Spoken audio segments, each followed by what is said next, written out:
All right, this is JPR2 for Chapter 10. It is August 13th, and we're going to start the probationary appraisal form. All right. Firefighter Helps, glad you could come in today. There's some things we're going to talk about today. I know you're brand new to the fire service, but and you've been with us for 5 months, but we'd like to see you grow a little bit faster than you've been growing. So I'm going to go through this probationary appraisal form with you, and we'll see how we can best fix your shortcomings and help you to have growth and a long time with our company here. All right, so first thing we're going to talk about is your work ethic. So we've noticed that when you're given a task, you complete it or you finish it to completion, which is very well or very good. One thing that we have noticed is that sometimes you lack the drive to start the projects. And some people around here are saying that they kind of have to give you all the steps and kind of hold your hand through it. And we would like to see you get to where you're comfortable enough where you know all the processes and you can see the task needs to be done and then finish it yourself. Another thing we're going to talk about is attitude and interpersonal skills. So a real good thing here is that you're not causing drama here at the station. Drama can be very detrimental to morale and all that stuff, and you're doing real good in that area. The part that is negative about that is you're kind of lacking camaraderie with the rest of the crew, and you're lacking interpersonal skills with patients. So kind of understanding that you're a reserve person, but we would like to see you have better camaraderie. That's going to help with when we're on scenes, going to help with patient care and all that stuff. So we're gonna work on that and get you squared away there. We're going to talk about your quality of work. So when you're given a direction, we're getting some reasonable quality out of you compared to some of the others. But again, we just have found that we often need to tell you what to do step by step, and we would like to see you grow to where you can take initiative and see what needs to be done and be able to know the steps to completion. So we're also going to work on that. We're going to talk about just additional training. So most of your hands-on skills are very good. You're lacking a couple. Looks like ropes and knots and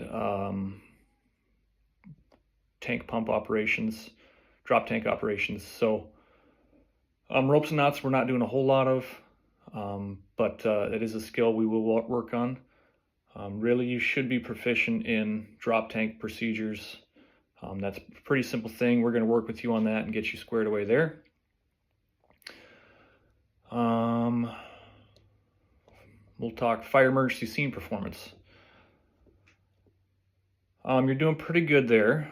Again, it's just going to be the ropes and knots, the drop tank knowledge, and then the patient care. Patient care is the big one. That's what we're going to be doing most here. That's about 85% of our calls are all EMS stuff. So you really need to be proficient in that. So we're going to see if we can help you out with that. We got some plans for that with patient assessment. We're going to do weekly drills.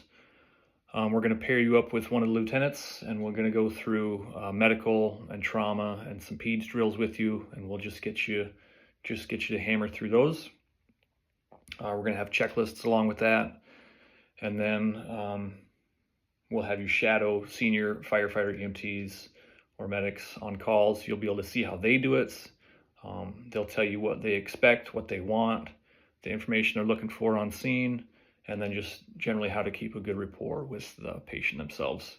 Once we go through that for a little bit, we're going to get you to where you start taking patient care over more and more, and then they will assist you with that until you're comfortable and proficient to take care of that yourself. So with that, we'll do a month with the different lieutenants here, and then you'll switch out with another one, and that will give you a good opportunity to maybe build some interpersonal skills with the crew we got here. That will help you to build some relationships, maybe some camaraderie.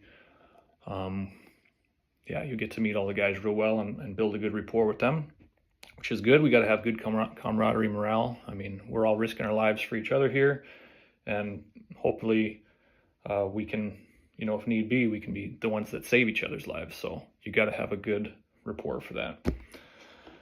Along with that, we're going to do a daily task tracker and then a weekly self-evaluation of yourself. So we're going to have you set some goals for yourself where you want to be, and then we're gonna monitor that and get you to where you want to be.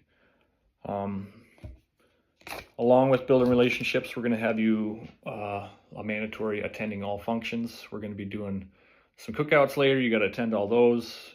We want you at all the trainings, and then also, you know, as many as the fire calls you can make, we would like to see you there, just to get you around the station more, to build that rapport with the crew and get you squared away.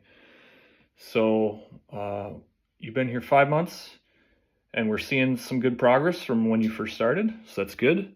But we would like to get you to where in the next 5 months, you know, you're twice as good as you are now, or at least have some goals set in place so that you're getting better. With that, we'll get you hooked up with these lieutenants, and we'll start building a plan. And we'd like to see a growth mindset. We want to just see you get better. There's always room for improvement, so we'll get you squared away, and I think you'll be a good asset to our team here eventually.